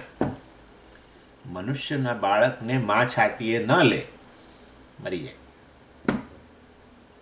જોયું તમે કોઈ દિવસ મનુષ્ય બાળક આમ જન્મ્યું પછી ઊભું થયું ને આવ્યું? અભૂત છે બિલકુલ. તમે શું કહો છો? તમે તમારો કચરો કરો છો. ના, પણ મનુષ્યના બાળકને બીજા પ્રાણીઓ અને બધાના બચ્ચાઓમાં એક મોટો ફેર એ છે કે મનુષ્યમાં જિજ્ઞાસા બહુ છે. એને લીધે બધું કામ થઈ ગયું છે. જિજ્ઞાસા હોય, જ્ઞાન પ્રાપ્તિની ઈચ્છા હોય ને જ્ઞાને પાછું બધું ભંડોળ હોય, મહાન ભંડોળ. બાપ રે, ઋષિઓ અને વૈજ્ઞાનિકો અને ફિલોસોફરો અને કવિઓ અને બધા કેટલા લોકોએ કેટલું ભંડોળ બધું ઊભું કર્યું. અને મનુષ્યના બાળકમાં સ્વાભાવિક જ જિજ્ઞાસા માટે જ્ઞાન પ્રાપ્ત કરતો જાય અને પોતાની ઉણપો બધી દૂર, જે પાછો સેલ્ફ કોન્શિયસ, પોતાનાથી પૂરેપૂરો સભાન. એટલે પોતાનામાં શું ઉણપ છે, જગતમાં ક્યાં ઉણપ છે, બધી વસ્તુથી સભાન. જિજ્ઞાસા, જ્ઞાનનું ભંડોળ અને પોતાનાથી સભાન. કામ થઈ ગયું. બધી ઉણપો ધીરે ધીરે ધીરે ધીરે ધીરે ધીરે દૂર કરે. જ્ઞાન પ્રાપ્ત કરતો જાય, ઉણપો ધીરે ધીરે દૂર કરતો જાય. પેલા પ્રાણીઓને તો ક્યાંય નીચે રાખી દીધા, ક્યાંનો ક્યાં પહોંચી ગયો ઉપર. બાકી આમ અબૂત મનુષ્યનું બાળક બહુ. મનુષ્યના બાળકને જો તમે જંગલમાં છોડી દો ને, અને કોઈ જિજ્ઞાસા છે પરંતુ બીજું જ્ઞાન પ્રાપ્ત કરવા માટે આસપાસ કોઈ છે ને, કોઈ એને શીખવાડનાર નથી, કોઈ ટ્રેનિંગ આપનાર નથી, તો બિલકુલ પ્રાણીઓ જેવું જ રહે. બિલકુલ પ્રાણીઓની જેમ. ભાષા જ ના આવડે ને પહેલી તો. આપણે આજે ભાષા બોલીએ છીએ કારણ કે આપણા મા બાપનો ફાળો. ચાલ બેટા બોલ, એટલે બોલે, પછી કાલું બોલતા શીખે. ભાષા પણ કારણ કે બીજા મનુષ્યો સાથેનો વ્યવહાર વગેરેમાંથી પહેલાં મા બાપ ને પછી બીજા બધા. એને જંગલમાં છોડી દો તમે, ન ભાષા ન કશું ન જ્ઞાન. બિલકુલ ભાષા ના હોય એટલે પશુ જેવું થઈ કહેવાય, જ્ઞાન ન હોય એટલે પશુ જેવું. બિલકુલ પશુ જેવું જ રહે એવું છે. ચાલો એનીવે, આ તો જરા સાઈડમાં ચર્ચા કરી કે કર્મ ને જ્ઞાન, કર્મ ને જ્ઞાન. એટલે એનીવે, એટલે આ ત્રીજું ને ચોથું જે ધ્યેય જે છે, અપ્રાપ્તની પ્રાપ્તિ અને અનિવૃત્તની નિવૃત્તિ માટે જે તે સાધન, કર્મ સાધન ખરું, પરંતુ યોગ્ય કર્મનો સાધનનું જ્ઞાન હોવું જોઈએ. એ વાત આચાર્ય કહ્યું. જ્ઞાત્વા ઉપાયાન જ્ઞાત્વા. ઉપાય એટલે સાધન. એટલે પ્રાપ્તવ્ય પરિહાર્યેષુ, જે પ્રાપ્ત કરવાનું છે તે અને જેનો પરિહાર કરવાનો છે, નિવૃત્ત થવાનું છે, એના માટેના ઉપાયાન જ્ઞાત્વા. પૃથક શ્રુતે હે પૃથક. અહીંયા જાણે વૈદિક કર્મોની વાત કરે છે ને, યજ્ઞ વગેરે. બહારના લોકમાં પણ એ પ્રકારે જ છે, પરંતુ અહીંયા તો આપણે વૈદિક કર્મોની, અલૌકિક કર્મો, સાધનો, એની વાત કરે છે. એટલે હવે સ્વર્ગ પ્રાપ્ત કરવું હોય તો પછી જ્યોતિષ્ઠોમાં યજ્ઞ કરવો જોઈએ. બીજો કોઈ શ્રીસુક્ત હોમ કરવાથી સ્વર્ગ ન મળે. એ પૃથક એટલે ક્લિયરલી, સ્પષ્ટપણે એના સાધનને જાણવું. સાધનનું જ્ઞાન પહેલો તબક્કો. અને પછી કે શું કહે છે? અથ કૃત્વા. અથ ત્યારબાદ કૃત્વા, એ સાધનનું અનુષ્ઠાન કરવું જોઈએ. પ્રાપ્તનું યાદ પ્રાપ્યમ, અને માટે જે પ્રાપ્ત કરવા યોગ્ય છે તમારા માટે એ વસ્તુ પ્રાપ્ત થાય. તથા અનિષ્ટમ જહાતી આપી, અને જે અનિષ્ટ છે, જેનાથી તમે નિવૃત્ત થવા માંગો છો, એને તમે છોડી પણ શકો, એ તમારાથી દૂર થાય. આ રીતે ત્રીજું અને ચોથું જે આ ધ્યેયતા, એના માટે કર્મ સાધન છે, કર્મનું જ્ઞાન, અને પછી કર્મ કરવું એ સાધન છે. એ વસ્તુ અહીંયા સ્પષ્ટ કરી. હવે પહેલાં બે સાધન, એની પછી પહેલાં બે ધ્યેય, એની વાત હવે કરે છે. પ્રાપ્તની પ્રાપ્તિ અને નિવૃત્તની નિવૃત્તિ, એની વાત કરે છે આચાર્ય. અહીંયા આપણે આટલે સુધી છોડ્યું હતું. હવે આપણે આવ્યા, ક્લાસ પૂરો થવા આવ્યો ત્યારે આપણે આપણા એના પર આવ્યા. ચાલો હવે 34મા શ્લોકની અંદર શું કહે છે જુઓ. अथ अवशिष्टयोः स्वभावतः પરિહૃતા 34મા શ્લોકની અંદર કહે છે પરિહૃતાવાપ્તયો બોધાત હાન પ્રાપ્તિ ન કર્મણા મોહમાત્રાંતરાયત્વાત ક્રિયયા તે ન સિદ્ધ્યતઃ. અહીંયા એનું બીજું રીડિંગ પણ છે વર્જિતાવાપ્તયોર્બોધાત હાન પ્રાપ્તિ ન કર્મણા મોહમાત્રાંતરાયત્વાત ક્રિયયા તે ન સિદ્ધ્યતઃ. સહેજ ભેદ છે રીડિંગમાં, પણ અહીંયા પરિહૃત છે, ત્યાં વર્જિત છે, એક જ વસ્તુ છે. પરિહૃત કહો, વર્જિત કહો, બરાબર, નિવૃત્ત. જો શું કહે છે, અથ અવશિષ્ટયો સ્વભાવતઃ એવ, અવશિષ્ટયો સ્વભાવતઃ એવ, એટલે જે અવશિષ્ટ છે, હવે જે બાકીના બે રહી ગયા એ વાસ્તવની અંદર જે વાસ્તવમાં સ્વાભાવિક જ છે, અર્થાત સ્વાભાવિક રીતે જ તમને પ્રાપ્ત છે, સ્વાભાવિક રીતે જ તમે નિવૃત્ત છો એમ, અને છતાંય તમારા મનમાં એવું છે કે આ વસ્તુ પ્રાપ્ત કરવાની છે અથવા આમાંથી નિવૃત્ત થવાનું છે એમ, એ કહી રહ્યા છે. સ્વભાવતઃ એટલે નેચરલ, સ્વાભાવિક રીતે જ તમે એમાંથી મુક્ત જ છો. જેનામાંથી જે વસ્તુ તમારે પ્રાપ્ત કરવાની છે તમને પ્રાપ્ત છે જ સ્વાભાવિક રીતે, અથવા સ્વાભાવિક રીતે જેમાંથી તમે મુક્ત થવા માગો છો, નિવૃત્ત થવા માગો છો, એ વસ્તુથી નિવૃત્ત છો જ એમ. તો એના માટેનું શું સાધન, એની વાત કરી રહ્યા છે. હાન પ્રાપ્તિ પહેલાં કહે છે, જુઓ, હાન પ્રાપ્તિ. હવે હાન પ્રાપ્તિ જે છે એ તો સમાસ છે, દ્વંદ્વ સમાસ છે, એટલે હાન એટલે જે વસ્તુથી નિવૃત્ત થવું છે તે, એટલે નિવૃત્તિ. હાન એટલે નિવૃત્તિ અને પ્રાપ્તિ, નિવૃત્તિ અને પ્રાપ્તિ. સ્વભાવાત પરિહૃત અવાપ્તયો, વાસ્તવની અંદર જેમાંથી તમારે નિવૃત્ત થવું છે, જે તમને સમસ્યા લાગે છે એ વસ્તુથી તમે મુક્ત જ છો. સ્વભાવતઃ, સ્વભાવાત એટલે નેચરલી. અને જે પ્રાપ્ત કરવું છે, અવાપ્તિ એટલે પ્રાપ્તિ, એ જે વસ્તુ પ્રાપ્ત કરવી છે એ તમને પ્રાપ્ત જ છે, સ્વાભાવિકપણે જ પ્રાપ્ત છે. બોધાત સંભવંતી, અને એવું હોય તો પછી છતાંય મને એવું લાગે છે કે હજુ મારે પ્રાપ્ત કરવાનું છે અથવા નથી નિવૃત્ત થવાનું છે છતાં પણ, તો પછી બોધાત, જ્ઞાનથી જે વસ્તુ સંભવી શકે. ન કર્મણા સંભવંતી, કર્મથી વસ્તુ સંભવી ન શકે. એટલે પરિહૃતમનો અહીંયા તમે આપણે આપણા કિસ્સાની અંદર લઈ શકીએ દુઃખ, બરાબર, શેમાંથી નિવૃત્ત થવું છે, દુઃખ. અરે પણ આત્મામાં દુઃખનો લેશ નથી, આવું ક્યાંથી લઈએ, મેં ચર્ચા કરી દીધી, બરાબર. આત્મામાં દુઃખનો લેશ પણ નથી અને આત્મા સુખ સ્વરૂપ છે, ચર્ચા આપણે પહેલાં કરી જ ગયા છીએ, બહુ વિસ્તારથી ચર્ચા કરી ગયા છીએ. એટલે વાસ્તવમાં આત્મામાં દુઃખનો લેશ નથી જ, દુઃખથી મુક્ત જ છે, દુઃખથી નિવૃત્ત જ છે, સ્વાભાવિક રીતે જ આત્માનો સ્વભાવ જ એવો છે, અને છતાંય મને દુઃખ નિવૃત્તિની આવશ્યકતા લાગ્યા જ કરે છે સતત, કે હું દુઃખી છું, મારે દુઃખમાંથી મુક્ત થવાનું છે. તે તો અજ્ઞાનને કારણે છે, એવું કહી રહ્યા છે. અને પછી બીજી વસ્તુ શું કહે છે, અવાપ્તિ. શેની અવાપ્તિ, શેની પ્રાપ્તિ, સુખની પ્રાપ્તિ. આત્મા સુખ જ સ્વરૂપ છે, છતાં પણ એવું લાગે છે કે મારે સુખની પ્રાપ્તિ કરવાની છે. એટલે આ વાસ્તવની અંદર જેને કહીએ ને આપણે કે સિમિંગલી એક્ઝિસ્ટ, એટલે મતલબ દુઃખ એવું છે જે જાણે કે રહેલું છે, અને સુખ એવું છે જે જાણે કે એનો અભાવ છે. જાણે કે જ કહેવું પડે, કારણ કે સુખ સ્વરૂપ છું છતાં મને સુખનો અભાવ જણાય, અને દુઃખથી નિવૃત્ત છું છતાં દુઃખ અહીંયા હાજર છે, આત્મા દુઃખી છે એવું જણાય એમ. તો એના માટે તો કેવળ જ્ઞાન જ કામ કરશે. જ્ઞાન પ્રાપ્ત કરો કે તમે સુખ સ્વરૂપ છો અથવા દુઃખનો લેશ તમારામાં નથી, બસ આટલું.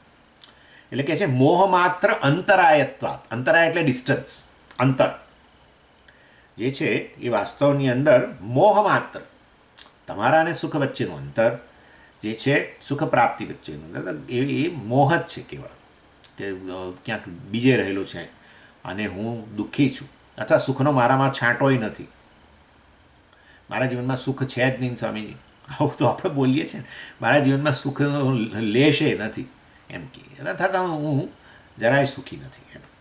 તે તો મોહ છે, આવું માનવું એ મોહ છે એમ કે છે. અથવા દુઃખ મારા જીવનમાંથી જતું જ નથી સ્વામીજી, મારા જેટલો કોઈ દુઃખી નથી, આ પણ મોહ છે.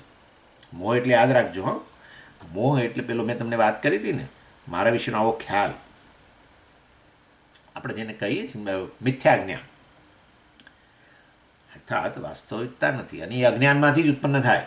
મોહનું એકમાત્ર કારણ, મોહની જનની અવિદ્યા છે. મોહ બીજી કોઈ રીતે ઉત્પન્ન થઈ શકે નહીં. મોહ એટલે જે વસ્તુ જેવી છે એના કરતાં જુદી માનવી, એનું નામ મોહ. આત્મા જેવો છે એને બદલે એને જુદો જ માનવો. બસ આત્મા સુખ સ્વરૂપ છે, આપણે કેવું ના એમાં સુખનો છાંટોય નથી. આત્મા દુઃખનો છાંટોય નથી તો કે ના આત્મા દુઃખી જ છે. આવું જુદું જ માનવું. મિથ્યા જ્ઞાન શેમાંથી જન્મે? અજ્ઞાનમાંથી. એટલે મોહ માત્ર અંતરાયત્વાત, એટલે દુઃખ નિવૃત્તિ અને તમારા વચ્ચેનું અંતર મોહ છે. સુખ પ્રાપ્તિ અને તમારા વચ્ચેનું અંતર કેવળ મોહ છે. પ્રાપ્તિનો વિષય છે જ નહીં સુખ. એટલે જ્ઞાન જે છે આ અંતર દૂર કરી દે, જે અજ્ઞાનને કારણે જન્મેલું છે. અજ્ઞાનને કારણે મોહ, મોહને કારણે અંતર. ક્રિયા તે ન સિદ્ધ્યત, અને એ ક્રિયાથી એ કર્મથી, મતલબ એ સંભવી શકે નહીં, કર્મથી પ્રાપ્ત થઈ શકે. એટલે શાસ્ત્ર વિચાર જે છે જેના દ્વારા વાસ્તવની અંદર આ રીતે આ પ્રકારે આ વસ્તુ, શાસ્ત્ર વિચાર એટલે આત્મજ્ઞાન. શાસ્ત્ર વિચાર શેના માટે? શાસ્ત્ર જે આત્માનું સ્વરૂપ સિદ્ધ કરે છે, આત્મા સુખ સ્વરૂપ છે, આત્મા બ્રહ્મ છે, આત્મા ઈશ્વર છે, આવું એ કહી શકો. ઈશ્વર, હા, ઈશ્વરનું સ્વરૂપ આટલું તો આપણે બધાને સ્પષ્ટ હોય જ. બીજું કશું ના ખબર હોય ને, તમે તો જાણે બધા બહુ ઘણું જાણો છો, પરંતુ નહીં તો આટલું તો નક્કી. ઈશ્વર કેવો હોવો જોઈએ? સુખ સ્વરૂપ જ હોવો જોઈએ. હવે ઈશ્વરે દુઃખી હોય તો પછી મારા ને એનામાં શું અંતર રહ્યું? એટલે ઈશ્વર સુખ સ્વરૂપ હોવો જોઈએ, અથવા ઈશ્વરમાં દુઃખનો છાંટોય ન હોવો જોઈએ. આવું તો આટલું તો નક્કી ને. બસ તો એ વસ્તુ હું ઈચ્છું છું. કેટલું સુખ ઈચ્છો છે એ હવે આ બધું બતાવશે અહીંયા હમણાં જ આ 35મા શ્લોકમાં જે કહે છે કેટલું સુખ ઈચ્છો છો એની ચર્ચા હું કરું છું. ચાલો જુઓ, હવે 35મા શ્લોકનું પેલું જે સંબંધ ગદ્ય છે એ જુઓ. તસ્માત પુનઃ આત્મવસ્તુ યાથાત્મ્ય અવબોધ માત્રાત એવ અભિલષિત નિરતિશય સુખ અવાપ્તિ નિશેષ દુઃખ નિવૃત્તિ ભવતઃ ન કર્મણા ઇતિ ઉચ્યતે. સુરેશ્વરાચાર્યજીએ બે દલીલો કરી કે કર્મથી મોક્ષ પ્રાપ્ત ન થઈ શકે, અને એમાં બે વસ્તુ કહી. કર્મનું કારણનો વિચાર કર્યો, કર્મના કારણનું વિશ્લેષણ કરી બતાવ્યું કે કર્મનું કારણ અજ્ઞાન છે, અને માટે કર્મ તો કાર્ય છે, અને કાર્ય કારણનો નાશ ન કરી શકે, માટે અજ્ઞાનની નિવૃત્તિ ન કરી શકે. અજ્ઞાન નિવૃત્તિ ન થાય તો મને જીવનમાં બંધન લાગે, મોક્ષ પ્રાપ્ત ન થાય, અને માટે કર્મથી મોક્ષ પ્રાપ્ત ન થાય. એ વસ્તુ એમણે કહી દીધી. કર્મ તો બંધનનું કારણ છે, અથવા કર્મ મોક્ષનું કારણ સાધન નથી, અજ્ઞાનની નિવૃત્તિ ન કરી શકે, એ રીતે કહો. પછી બીજો વિચાર કર્યો કર્મફળનો, જે અત્યારે આપણે હમણાં ચર્ચા કરી કે ભાઈ જીવનના 4 ધ્યેય છે: પ્રાપ્તની પ્રાપ્તિ, પરિહૃતનો પરિહાર, નિવૃત્તની નિવૃત્તિ, અપ્રાપ્તની પ્રાપ્તિ અને અનિવૃત્તની નિવૃત્તિ. અને એની અંદર પણ બતાવ્યું કે જુઓ, મોક્ષ જે છે એ વાસ્તવની અંદર એ પ્રાપ્તની પ્રાપ્તિમાં આવે. સુખ સ્વરૂપ હોવા છતાં પણ વાસ્તવમાં મોહને કારણે અંતર લાગે, અથવા દુઃખનો છાંટો મારામાં ન હોવા છતાં દુઃખમાંથી મને નિવૃત્ત થવાની મને ઈચ્છા જન્મ્યા કરે. બહુ દુઃખી છું, કંઈક કરું ને આ દુઃખમાંથી નિવૃત્ત થયું. દુઃખની નિવૃત્ત જ હો, જેમ પેલા ભૂતથી નિવૃત્ત જ છે, પણ છતાં એવું માને કે ભૂત છે, રૂમની અંદર ભૂત છે, ભૂત છે, ભૂત છે. તો એણે ખાલી જ્ઞાન જ પ્રાપ્ત કરવાનું છે કે આ જે કંઈ છે તો આ તો મારો જ છે, મારી છાયા છે, પડછાયો છે, ભૂત નામની વસ્તુ નથી, વગેરે વગેરે. એટલે મોક્ષ જે છે એમાં કેવળ જ્ઞાન કામ કરે, અને કર્મથી વાસ્તવમાં અપ્રાપ્તની વસ્તુ પ્રાપ્ત થાય, વગેરે વગેરે. એ બધું ચાલો. એટલે આ રીતે કર્મ હેતુનો વિચાર કર્યો, કર્મફળનો વિચાર કરીને બતાવ્યું કે મોક્ષ જે છે એ કર્મથી પ્રાપ્ત ન થાય. હવે હમણાં આપણે જે ચર્ચા કરી ને 34મા શ્લોક સુધી, એમાં 34મા શ્લોકની અંદર પહેલા 2 ધ્યેયની વાત કરી, અને 33મા શ્લોકમાં પહેલા 2 ધ્યેયની વાત કરી, અને 34મા શ્લોકની અંદર છેવટે પહેલા 33મા શ્લોકમાં ત્રીજા અને ચોથા ધ્યેયની વાત કરી, અને 34મા શ્લોકમાં પહેલા 2 ધ્યેયની વાત કરી. પહેલા 2 ધ્યેય એટલે પ્રાપ્તની પ્રાપ્તિ અને નિવૃત્તની નિવૃત્તિ. અને પછી હવે 35મા શ્લોકમાં વળી પાછું એ કર્મફળની ચર્ચા છોડીને, જે 4 પ્રકારના ધ્યેયની વાત ચર્ચા છોડી, પાછા કર્મના હેતુની ચર્ચા કરે છે 35મા શ્લોકમાં. અર્થાત કર્મનું કારણ શું છે એ બતાવે છે કે કર્મનું કારણ અજ્ઞાન છે, અને માટે અજ્ઞાનની નિવૃત્તિ કર્મ ન કરી શકે. એ ચર્ચા પાછી 35મા શ્લોકમાં શરૂ કરે છે. અને એમાં આ સંબંધ ગદ્યની અંદર જે છે એ વાસ્તવમાં શું કહે છે જુઓ, કસ્માત કયા કારણથી, કયો આધાર છે એમ, શેના માટે? અભિલષિત નિરતિશય સુખ અવાપ્તિ. અભિલષિત એટલે શું? મનુષ્ય માત્રની જેની ઈચ્છા છે એને અભિલષિત કહેવાય. અભિલાષા આપણે જાણીએ છીએ. મનુષ્ય માત્રને જેની ઈચ્છા છે, શેની ઈચ્છા છે? નિરતિશય સુખ અવાપ્તિ. આ સમજો, અવાપ્તિ એટલે પ્રાપ્તિ, સુખની પ્રાપ્તિની મનુષ્ય માત્રની ઈચ્છા છે. પણ કેવું?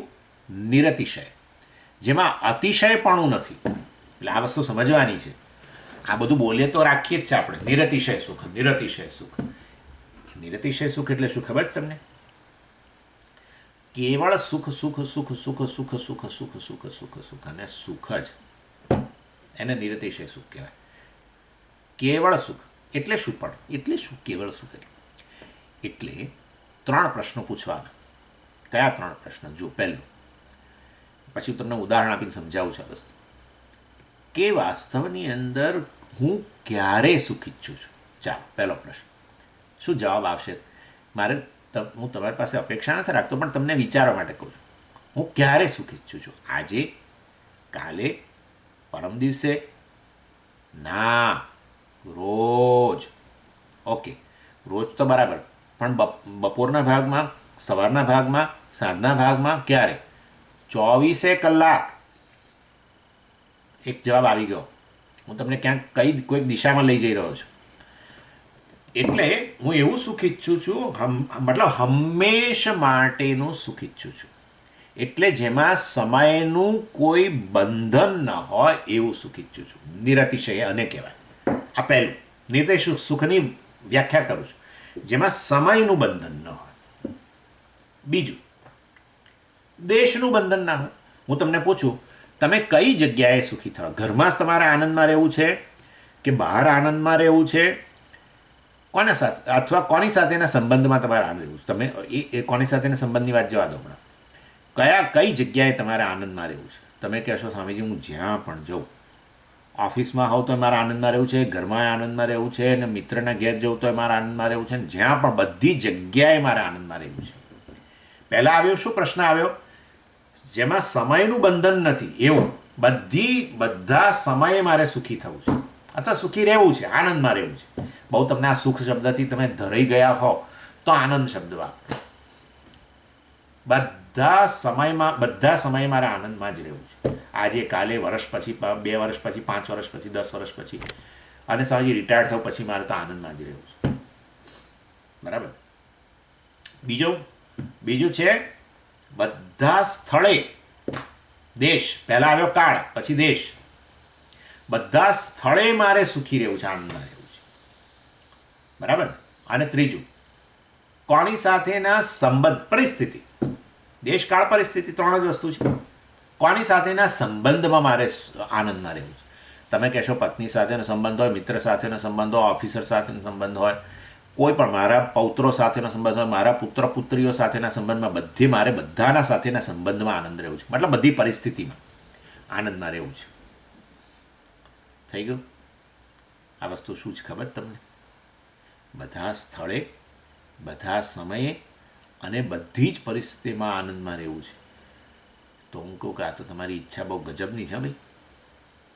ગજબની ઈચ્છા છે તમારી. આ ઈચ્છા ઈશ્વર નહીં પૂરી કરી શકે. હે? તો પછી આ ઈચ્છા લઈને તો હું જન્મ્યો છું. એ ઈચ્છા ઈશ્વર પૂરી ના કરે તો એના સર્જનમાં ખામી કહેવાય. એટલે પછી હું એને ઉદાહરણ આપું. તમે કોઈક જગ્યાએ તો આ ઉદાહરણ હું હંમેશ માટે આપું છું, અને આ ઉદાહરણ છોડીશ નહીં. એ ઉદાહરણ છે કે એક ખાંડના દાણાને મનુષ્યનું મગજ ફિટ કર્યું, અને પછી ખાંડનો દાણો કહે છે કે મારે હવે ગળ્યા થવું છે. બસ, ગળ્યા થવું છે. એટલે હું સેમ 3 પ્રશ્નો હું એને પૂછું છું. ક્યારે ગળ્યા થવું છે? બધા જ સમયે મારે ગળ્યા જ રહેવું છે અથવા ગળ્યા થવું છે. બધા જ સમય, આજે, કાલે, ફલાણા. ક્યાં આગળ ગળ્યા થવું છે? ડબ્બાની અંદર કે ડબ્બાની બહાર? એ કહે છે બધા ડબ્બાની અંદર કે ડબ્બાની બહાર? અને તમારો ડબ્બો નહીં, ફલાણાના ડબ્બા હોય એની અંદર એ, અને ફલાણાના ડબ્બાની બહાર હોવ એમના ઘરમાં, ત્યારે પણ બધી જગ્યાએ મારે ગળ્યા જ રહેવું છે ને ગળ્યા થવું છે. ત્રીજું, કોની સાથેના સંબંધમાં ગળ્યા થવું છે? હળદર સાથેના, મીઠા સાથેના, ધાણાજીરું સાથેના, કયા સંબંધમાં ગળ્યા થવું છે? બધા જેની પણ સાથે સંબંધ થાય પણ મારે તો ગળ્યા જ રહેવું છે, તો ગળ્યા થવું છે. તો હું કહું, હે ખાંડના દાણા, તારી ઈચ્છા કોઈ પૂરી નહીં કરી શકે. જો તારે બધા જ સમયે, બધા જ સ્થળે અને બધી જ પરિસ્થિતિમાં ગળ્યા રહેવું હોય તો એક જ વસ્તુ છે, બતાવે છે, એ તારું સ્વરૂપ જ હોવું જોઈએ. જો તું સ્વરૂપથી ગળ્યું ન હોવ, ગળ્યો ન હોવ, દાણો, જો તું સ્વરૂપથી ગળ્યો ન હોવ તો બધા જ સ્થળે, બધા જ સમયે અને બધા સાથેના સંબંધમાં ગળ્યો ન થઈ શકું. માટે હે ખાંડના દાણા, તું વાસ્તવમાં તું તારી જાતને જ ઈચ્છી રહ્યો છો. હું ગળ્યો હોઉં તો પછી હું ગળપણ ઈચ્છું કેવી રીતે? એટલે આપણે પછી તો આપણો તો શસ્ત્ર તમને ખબર છે ને, અજ્ઞાન. અજ્ઞાન જ એક એવી વસ્તુ છે જેને કારણે વાસ્તવમાં મારું સ્વરૂપ હોવા છતાં પણ હું એ વસ્તુ ઈચ્છતો હોઉં. અને આ તો ઢગલાબંધ ઉદાહરણો છે. ખાંડના દાણાનું તો મગજ, મનુષ્યનું મગજને તમે કહો કે આવું તો કદી આવું ના હોય, કંઈ નહીં. પણ આપણે આ વસ્તુ આપણી પાસે હોય, સિદ્ધ હોય, અને છતાંય સાધક બનીને એ જ વસ્તુને જીવનમાં સાધ્ય તરીકે અપનાવ્યું હોય, આવું તો બધું હજારો વસ્તુઓ છે. અરે આ તો ખબર છે ને તમને, હવે મારે કહેવાની જરૂર નથી, તમે બધા હસવા માંડ્યા. વસ્તુ સિદ્ધ હોય, તમારી પાસે જ હોવ ને છતાંય એને શોધતા હોવ, તમે સાધક બની જાઓ. વસ્તુ સિદ્ધ હોવા છતાંય સાધક બનીને આ વસ્તુને જાણે કે સાધ્ય ક્યાંક પડ્યા છે કોઈ જગ્યાએ અને શોધવા પડશે, માનતા હો. આવું તો બહુ છે. એક ઉદાહરણ થોડા છે, કરોડો ઉદાહરણો છે. માટે હે ખાંડના દાણા, જો તું ગળ્યો ન હોવ તો બધા જ કાળે, બધા જ દેશમાં, બધા સ્થળે અને બધી જ પરિસ્થિતિમાં ગળપણ ન હોય, ગળ્યો ન રહી શકો. તું તારું સ્વરૂપ જ ઈચ્છી રહ્યો છે. અને એ રીતે વાસ્તવની અંદર એવી રીતે આ ખરેખર સુખ મારું સ્વરૂપ જ છે. નિરતિશય સુખ અવાપ્તિ, આવા સુખની ઈચ્છા છે મને તો. બધા સ્થળે, બધા કાળે, આખું જીવન, અને જ્યાં જઉં ત્યાં બધે મારે તો આનંદમાં જ રહેવું છે. બધા સાથેના સંબંધમાં આનંદમાં રહેવું છે. તો તારું સ્વરૂપ જ હોવું છે. તો ક્યાંક શું કામ કરે એની અંદર? કર્મ કશું ના કરી શકે. મારું સ્વરૂપ જ હોય ને છતાં મને ખબર ન હોય તો પછી અજ્ઞાન છે, અને અજ્ઞાન દૂર કર્મ ન કરી શકે. કર્મ પોતે જ અજ્ઞાનની ઉપજ છે. કાર્ય કારણનો નાશ ન કરી શકે. કર્મ કાર્ય છે, અજ્ઞાન કારણ છે, ન કરી શકે. ઘડો ક્યારેય માટીનો નાશ ન કરી શકે, અને માટે કર્મ કામ નહીં કરે. અજ્ઞાન તો કેવળ અને કેવળ એનાથી વિરોધી એવું જ્ઞાનથી જાય. જ્ઞાન હોય તો અજ્ઞાન ન રહી શકે. એટલે આ રીતે કર્મના હેતુનો વિચાર કરે છે અહીંયા. પાછો કર્મફળની પેલી આપણે ચર્ચા પતી ગઈ, પ્રાપ્તિને બધું. પાછો કર્મના હેતુની ચર્ચા કરે છે. અને એ સંબંધ ગદ્યમાં આ રીતે કહે છે: અભિલષિત નિરતિશય સુખવાપ્તિ નિશેષ દુઃખ નિવૃત્તિ. પતી ગયું છે, 2 મિનિટ જ લઉં છું. નિશેષ દુઃખ નિવૃત્તિ. નિશેષ, શેષ એટલે બાકી રહેવું. નિશેષ, બાકી નહીં, લેશ માત્ર નહીં એમ. દુઃખ નિવૃત્તિ, લેશનો છાંટો, સોરી, દુઃખનો છાંટો પણ ન જોઈએ એમ. તો સ્વરૂપ જ આત્મવસ્તુ યાથાત્મ્ય અવબોધ માત્રાત એવ. આત્મવસ્તુ યાથાત્મ્ય બોલા. યાથાત્મ્ય, જેવું છે તેવું, યથાત્મા, જેવો છે તેવું. યથાત્મા એટલે યથા સ્વરૂપમ. આત્મવસ્તુ, આત્મા જેવો છે એવો જાણીને, અવબોધ માત્રાત, જ્ઞાન માત્રાત, આત્મા જેવો છે એવો જાણી લેવા માત્રથી જીવનની આ અભિલાષા, મનુષ્યના જીવનની, પ્રત્યેક મનુષ્યના જીવનની આ મૂળભૂત અભિલાષા, સુખ પ્રાપ્તિ અને દુઃખની નિવૃત્તિની જે મૂળભૂત અભિલાષા જે છે પૂરી થઈ જાય. ન કર્મણા, આચાર્ય કહે છે ન કર્મણા, કર્મથી ક્યારેય ન થાય. અને આ રીતે વાસ્તવની અંદર આ વસ્તુ અહીં બતાવવામાં આવી, અર્થાત જ્ઞાનથી મુક્તિ મળે, મોક્ષ મળે, સુખ પ્રાપ્તિ થાય વગેરે વસ્તુ સુરેશ્વરાચાર્યજીએ સિદ્ધ કરી. અને અદ્વૈતીઓ જે છે એ આ રીતે જ્ઞાનની વાત કરે. સ્વામીજી પણ 4 પ્રકારના યોગ છે: ભક્તિયોગ, અને પછી જ્ઞાનયોગ, કર્મયોગ, અને કશામાં કામ ન કરે, બધા માટે નકામો હોય એ હઠયોગ અપનાવે. એવું બધા માટે નકામો કર્મ કરવાની એની ઈચ્છા નથી, જ્ઞાન પ્રાપ્ત કરી શકતો નથી, ભક્તિ એના જીવનમાં ભાવ જ નથી, પ્રેમ નથી, માટે ભક્તિ પણ નથી કરી શકતો. એ છેવટે પેલો હઠયોગ અપનાવે.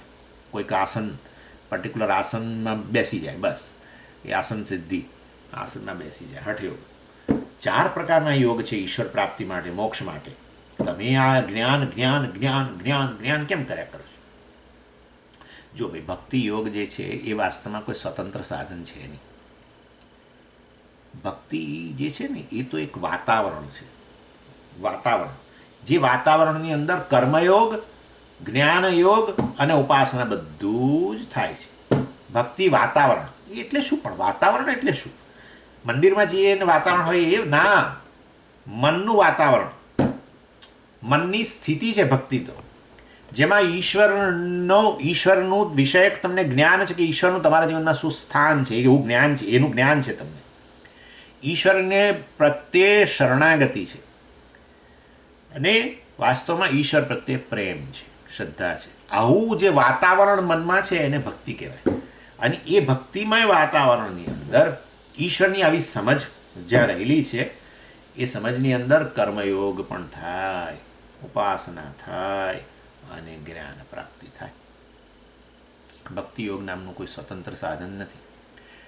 તે બસ એટલે ભક્તિમાં તમે શું કહેવા માગો છો? શરણાગતિ એટલે કોની શરણાગતિ? મારી સંપત્તિની શરણાગતિ? ના, તમારી શરણાગતિ. હે, અહંકારની શરણાગતિ. કેમ અહંકારની શરણાગતિથી ઈશ્વર પ્રાપ્ત થઈ જાય, મોક્ષ મળી જાય? હા, અહંકારની શરણાગતિ જે અહંકારની ભક્તિ એટલે ઈશ્વર, અહંકારની શરણાગતિ. બસ કર્મયોગમાં અહંકારની શરણાગતિ, ઉપાસનામાં અહંકારની શરણાગતિ, અને જ્ઞાનયોગમાં અહંકારની શરણાગતિ. એટલે અહંકારની શરણાગતિ એનું નામ ભક્તિ. એ વાતાવરણની અંદર જ વાસ્તવમાં 3 થાય. કર્મયોગમાં રાગદ્વેષની શરણાગતિ એટલે અહંકારની શરણાગતિ. આપણા રાગદ્વેષને હું કંઈ જુદા છે જ નહીં. આપણે વ્યક્તિની ઓળખાણ, વ્યક્તિ વિશે પૂછીએ ને ત્યારે હંમેશા આવું જ પૂછીએ: તમારા શું શોખ છે, તમને શું ન ગમે, તમને શું ભાવે, શું ન ભાવે, ફલાણું ઢીકણું. આપણા રાગદ્વેષ આપણાથી અન્ય કોઈ બીજી વસ્તુ છે જ નહીં. કર્મયોગમાં રાગદ્વેષની શરણાગતિ, અહંકારની શરણાગતિ થઈ. કોને? ઈશ્વરની. કેમ કેમ કેમ કેવી રીતે? એમાં ઈશ્વરની શરણાગતિ ક્યાંથી આવી? તો કર્મયોગ એટલે શું? ત્યારે કર્મયોગ એટલે શું? કોને સમર્પણ કરવાના કર્મ? ઈશ્વરને.